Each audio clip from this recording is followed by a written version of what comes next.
وحده لا شريك له. Di dalam kitab ini disebutkan lebih dari 150 ulama aswaja yang mensahkan nasab Ba'alwi sebagai suriah Nabi. Dan dalam kitab ini saudara disertakan lebih dari 100 referensi kitab nasab. Di kitab ini ditaruh tentang masalah DNA secara ilmiah saudara. Jadi ini kitab sudah menjawab semua pertanyaan geng begal nasab. Ada yang bilang tes DNA nggak bisa jadi bukti syar'i untuk mengisbat nasab. Saya jawab, kalau ada bukti tes DNA saja you tetap nggak percaya, apalagi tanpa bukti. Logikanya kok aneh-aneh. Basul Masail NU di Solo memutuskan hasil tes DNA memang tidak bisa untuk membuktikan, mengisbatkan nasab seseorang, tapi bisa untuk membatalkan nasab. Menguji setiap tingkatan nasab ini dengan sumber-sumber sebisa mungkin sampai tingkatan akhir yang bisa dilakukan. Nah, ini dijadikan alasan dalil harus ada kitab sezaman. Padahal di sini sedang satu yuwathik itu artinya bukan menguji. Yuwathik itu artinya menguatkan dengan dokumen, dengan data. Dan itu pun di sini bukan syarat mutlak, ma'amkan sebisanya. Kalau bisa ya bagus. Kalau nggak bisa terus nggak semerta-merta nasab itu dianggap batal. Kalau ada kitab sezaman ya bagus, luar biasa. Tapi kalau enggak ya nggak semerta-merta kitab itu dianggap, nasab itu dianggap batal. Lalu begitu mudahnya aneh keturunan Rasulullah. Sing 700 tahun angel mas, apa mana sing 1400 tahun, kecuali mau dibuktikan. Lalu ada kakak yang berbeda, kakak terbit tahun 400 Hijriah, Ahmad bin Isa tercatat anaknya 3. Kakak terbit tahun 900 tercatat Ahmad bin Isa anaknya 4. Kalau ada 2 kakak beda, kakak lawas dan kakak baru, yang asli yang mana? Lawas. Yang lawas lah. Kok aneh sampean? Di kopi sama Imad dimasukkan dalam catatan yang disebut tesis tadi saudara. Kita sudah buktikan, kita bongkar semua saudara.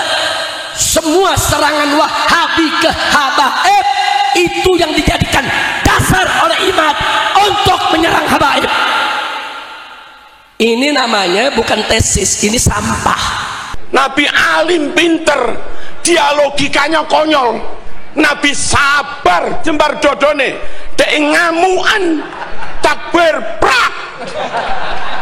Terus ngaku keturunan Nabi, dites tak boron, dilacak nasabnya urut satu persatu per generasi tak boron. Kenapa nasabah itu keterangannya diterima walaupun nggak sezaman? Karena memang setelah melalui proses validasi yang begitu kuat, kemudian ada ancaman dari Nabi, bohong atas nama Nabi, neraka, menisbatkan kebukan bapaknya neraka. Bahkan Ibnu Hajar juga memberikan postulat bagaimana seorang itu ulama harus punya ghirah.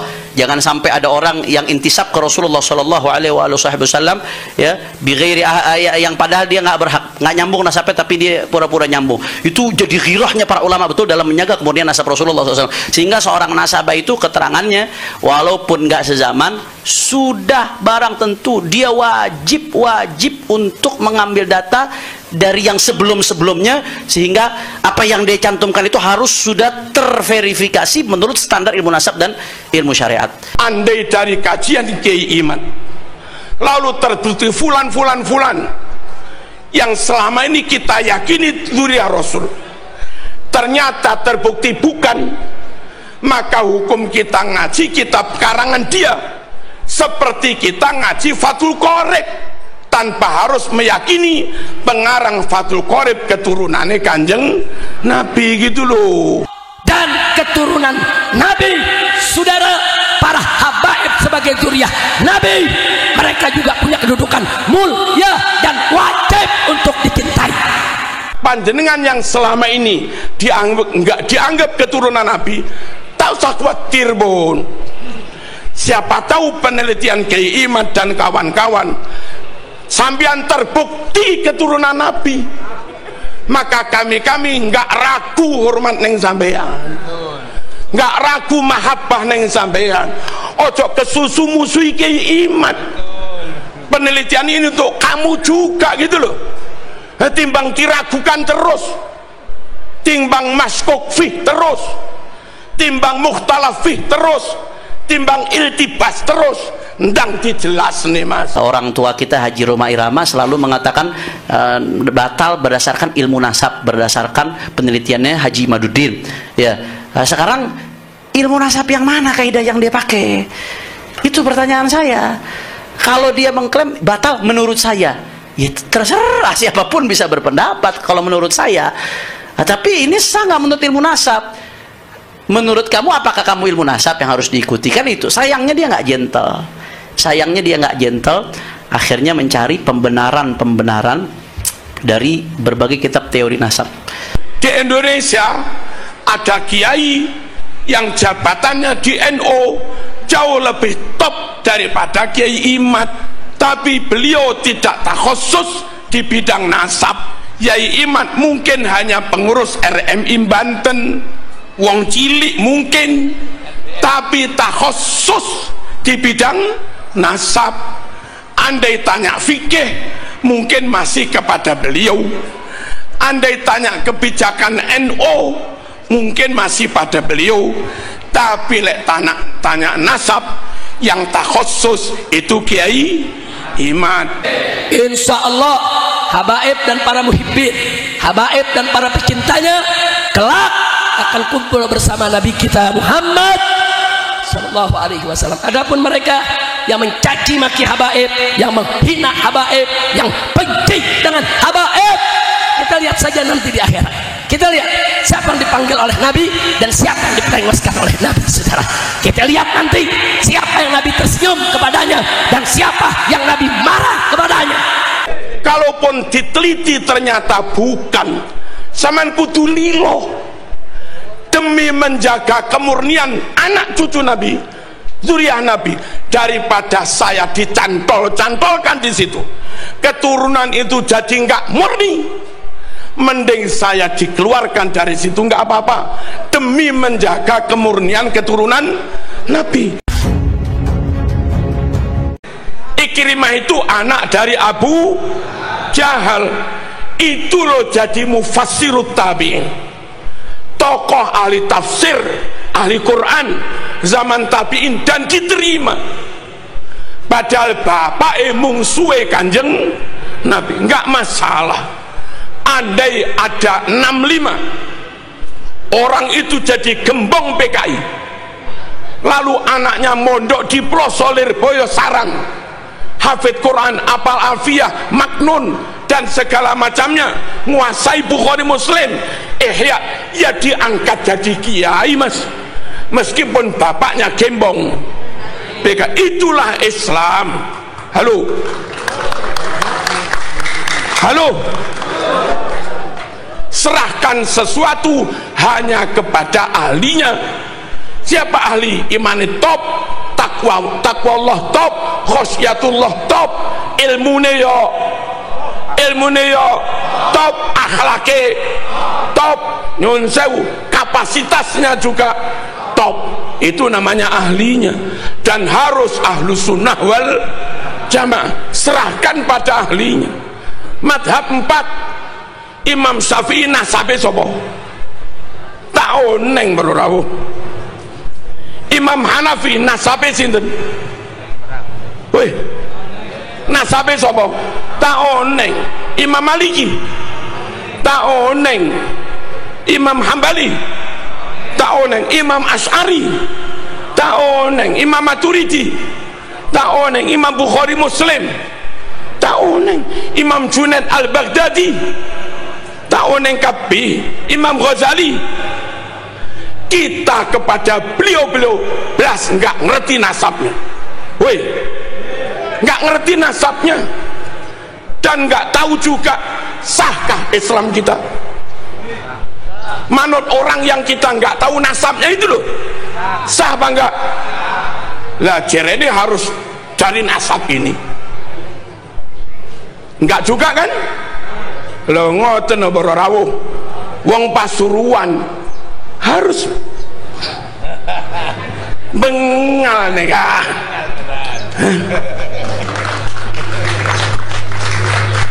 Allahumma shalli ala sayyidina Muhammad. Seporan aku udah cangkolang mungkin. Tak pernah bagi. Sedikit lagi nggak apa-apa.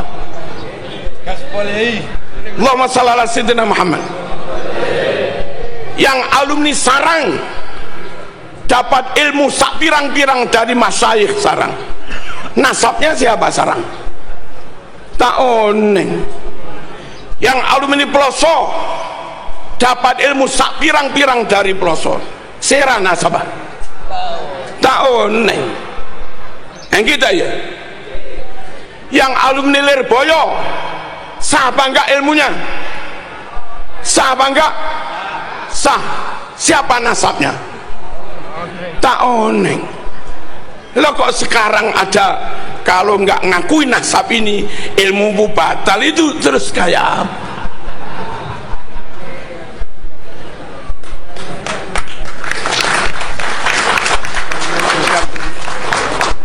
Lalu berikutnya begini, Bapak Ibu rahimakumullah, untuk bisa paham Quran, paham hadis, harus benar-benar ngerti alim nahwu sorof, harus alim mantek, harus alim ma'ani bayan badi, harus alim usul fikih, ulumul Quran, gharaibul alfaz, harus alim asbabun nuzul, harus alim mustalahul hadis. Halo, plus ngerti sejarah, juga ngerti filologi, untuk benar-benar bisa memahami Quran Sunnah dengan benar. Siapa itu? Ya siapapun yang mondok lama dan sungguh-sungguh menguasai itu semua, silahkan dia jadi kiai dan memahami Quran, meskipun dari kaum irung pesek.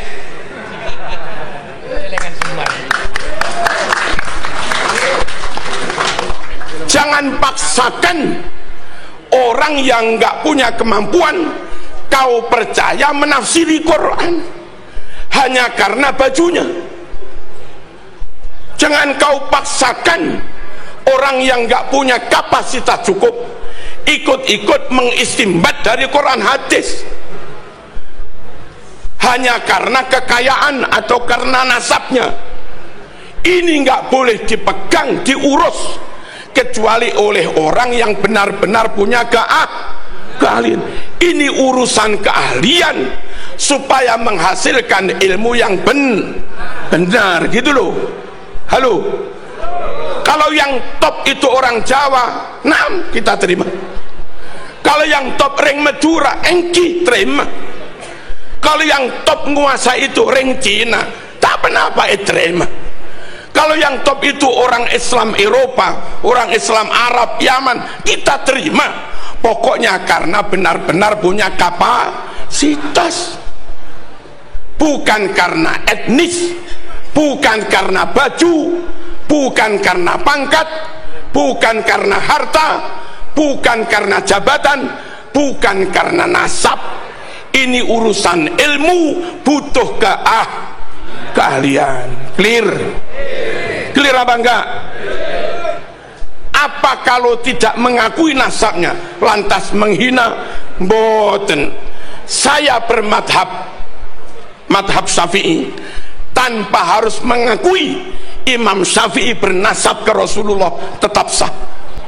Saya ngaji Ihya 100% yakin Imam Ghazali Iran, bukan Mekah, bukan Quraisy, sah.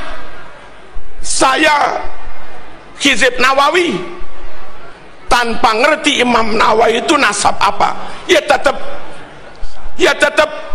sah. Thariqah Syadiliyah tanpa tahu Abil Hasan Asyadili dzuriyah sopo, ya tetap sah. Andai dari kajian Kiai Iman lalu terbukti fulan yang selama ini kita yakini dzuriyah Rasul, ternyata terbukti bukan, maka hukum kita ngaji kitab karangan dia seperti kita ngaji Fathul Qorib tanpa harus meyakini pengarang Fathul Qorib keturunannya Kanjeng Nabi gitu loh. Dong apa enggak ini? Lalu aneh kalau dikatakan kalau enggak ngakui sanad ilmumu putus. Di Pondok Lirboyo, Ploso, Sidogiri, di mana-mana, di perpus, kalau ada 1000 kitab yang dibaca, itu yang karangan orang Yaman,